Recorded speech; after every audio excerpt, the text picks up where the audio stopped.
இப்படிதான் வந்து video photos எல்லாம் ஒண்ணு எடுத்து வச்சிருக்கேன், இதை வந்து நான் வெளியே விடுவேன் அப்படின்னு சொல்லி என்ன த்ரெட்டன் பண்ணாரு. அது மாதிரி அவன் நிறைய வீடியோ வச்சிருக்கான். நானும் ஸ்கிரீன்ஷாட்னு நினைச்சு உருகி உருகி காதலித்த கல்லூரி மாணவி சகோதரி முறை என்பதால் மறுப்பு தெரிவித்த நிலையில் கல்லூரி மாணவியுடன் தனிமையில் இருந்த வீடியோக்களை வெளியிட்டு இடுவதாக மிரட்டல் நடந்துள்ளது. இதனை தட்டி கேட்க சென்ற கல்லூரி முதல்வர் முதல் உறவினர்களை சரமாரியாக தாக்கிய சம்பவம் பரபரப்பை ஏற்படுத்தியுள்ளது.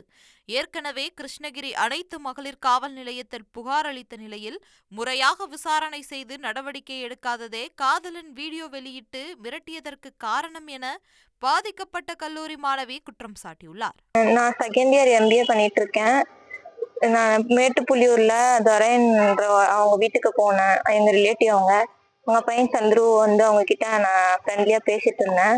அவங்க வந்து பெண்ணாகரத்துல ஒரு பொண்ணு கூட அசார்ல இருந்து அது அந்த இன்சிடென்டால அவர் ரொம்ப அந்த பொண்ணு விட்டு போயிட்டனால ரொம்ப மனநிலை பாதிக்கப்பட்டாரு.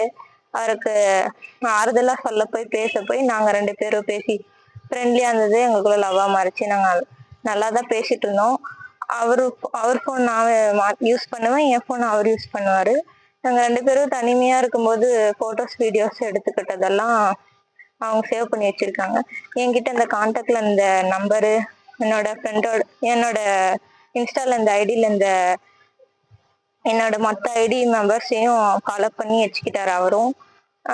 வீட்டுல தெரிஞ்சதுனால கண்டிச்சாங்க, பேசாத, அவர் வந்து அண்ணன் ஆகுது, முறை மாறி போகாத அப்படின்னு சொல்லி வீட்டுல கண்டிச்சதுனால நான் வந்து அவர்கிட்ட பேசுறத வந்து நிறுத்திக்கிட்டேன். கொஞ்சம் கொஞ்சமா அவாய்ட் பண்ண ஆரம்பிச்சேன். அவர் வந்து நீ பேசுறத நிறுத்திக்கிட்டேன்னா நான் வந்து இப்படிதான் வந்து வீடியோ போட்டோஸ் எல்லாம் ஒண்ணு எடுத்து வச்சிருக்கேன், இதை வந்து நான் வெளியே விடுவேன் அப்படின்னு சொல்லி என்ன த்ரெட்டன் பண்ணாரு. ஏதோ சும்மாதான் சொல்றான்னு சொல்லிட்டு நானும் சரி உன்னால முடிஞ்சதை பண்ணிக்கோன்னு சொல்லிட்டு சைலண்ட் ஆயிட்டேன்.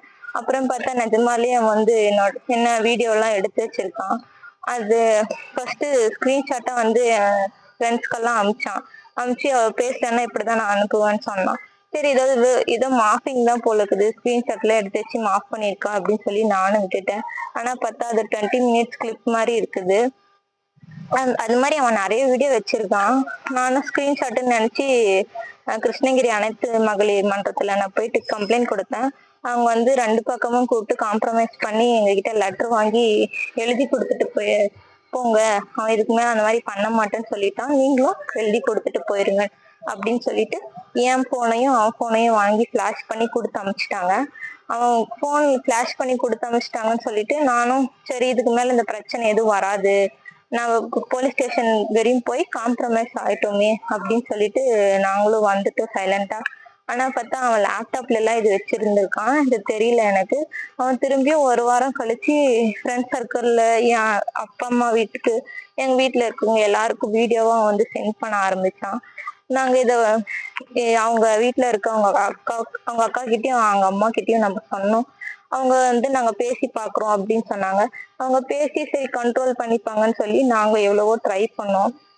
அவன் வந்து அடங்குற மாதிரி இல்ல, நீ வந்து உங்க வீட்டுல இருக்கிறவங்கள கூட்டிட்டு வந்து நீ பேசி நீ என்னமோ பண்ணு அப்படின்னு சொல்லிட்டு அவங்க சொன்னதுனால நாங்களும் வந்து கேட்கலான்னு போனோம். ஆனா அவன் அதுக்கு முன்னாடி என்னோட பேர்ல ஒரு அக்கௌண்ட் இன்ஸ்டாகிராம்ல ஓபன் பண்ணி அந்த அக்கௌண்ட்ல வந்து என்னோட ஃபாலோவர்ஸ்ல இருக்கிறவங்க எல்லாம் அவன் ஃபாலோ பண்ணி அந்த அக்கௌண்ட்ல வந்து ஸ்டோரி போட்டுட்டான். அது எல்லாருமே வீட்டு அக்கம் பக்கம் இருக்கும் எல்லாருமே பார்த்துட்டாங்க. நாங்க அதை சரி நம்ம போய் இதுக்கு மேலேயும் கேட்காது விட்டா எப்படின்னு சொல்லிட்டு நான் வீட்டுல இருக்க அக்கா அம்மா கிட்ட எல்லாருக்கிட்டையும் சொல்லி நான் கூட்டிட்டு வந்தேன். வந்து சரி கேளுங்க, நீங்க வந்து வீடியோஸ் எல்லாம் வச்சிருக்கான், அது மட்டும் டெலீட் பண்ண சொல்லுங்கன்னு சொல்லி நான் கூட்டிட்டு வந்து பேச சொன்னேன். அவங்க கிட்ட இருக்க போனு லேப்டாப்பையும் நாங்க ஃபர்ஸ்ட் வாங்கணும். அவங்க வந்து அது லேப்டாப்பு போனு வாங்கி நாங்க டிக்கில வச்சுட்டு சரி இதுக்கு மேல இது வெளியில வந்து வராத மாதிரி நம்ம பாத்துக்கலாம் அப்படின்னு சொல்லி நாங்க காம்ப்ரமைஸ் பண்ணி பேசிடலான்னு தான் போனோம். ஆனா வந்து அதுக்குள்ள அவன் அருவாலாம் எடுத்து எங்களை தாக்க பார்த்தான், கையெல்லாம் வெட்ட பார்த்தான். நாங்க எவ்வளவோ போராடி பார்த்தோம். அப்புறம் கயிறை கீழே போட்டு கல்லை எடுத்து அடிச்சான். என் கூட பிறந்த அக்காவுக்கு தலையில அடிபட்டுருச்சு, கல்லு அடிச்சு 6 தையல் போட்டு நிக்கிறாங்க. ரத்தம் வந்தது கூட தெரியாது. நாங்க அவங்க கிட்ட சண்டை போட்டுட்டு இருந்தோம். இந்த கேப்ல அவளோட அக்கா வந்து ஸ்கூட்டில இருந்த லேப்டாப் போனையும் எடுத்துன்னு போய் மறைச்சிட்டாங்க. அது கொடுக்கற வரையும் நாங்க போக மாட்டோம்னு சொன்னோம். உங்களால முடிஞ்சது நீங்க என்ன பண்றீங்களோ பண்ணிக்கோங்க, நீங்க எங்க போறீங்களோ போய்க்கோங்க அப்படின்ற மாதிரி அவங்க திமிரா பேசினாங்க. எங்களுக்கு என்ன பண்றதுன்னு தெரியாது. அக்காவுக்கு வர கான்சியஸ் இல்லைன்னு சொல்லிட்டு நாங்க போச்சம்பள்ளி ஜிஹெச்சி கொண்டாந்து சேர்த்தோம். எங்க அக்காவுக்கு ட்ரீட்மெண்ட் ஆச்சு. 2 நாள் ஆகுது. வந்து கேஸ் எடுக்கிறேன்னு சொல்லிட்டு எல்லாரும் பேசினாங்க. ஆனா இதுவரை எந்த நடவடிக்கை எடுத்த மாதிரி எங்களுக்கு தெரியல. எங்களுக்கு நீங்க தான் வந்து ஒரு நியாயத்தை வாங்கி கொடுக்கணும்.